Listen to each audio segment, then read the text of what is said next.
यकीनी तौर पे कोशिश करेंगे कि सुनाएं जो आपकी तबा के ऊपर जो है वो गिरा ना गुजरे और आप सबको जो है वो मज़ा आए।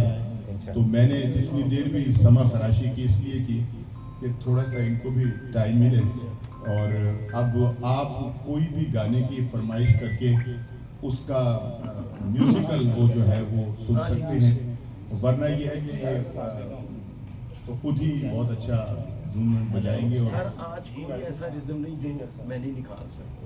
अच्छा, जैसे कि ये एक गाना है इनका बड़ा फेमस है, कौन सा?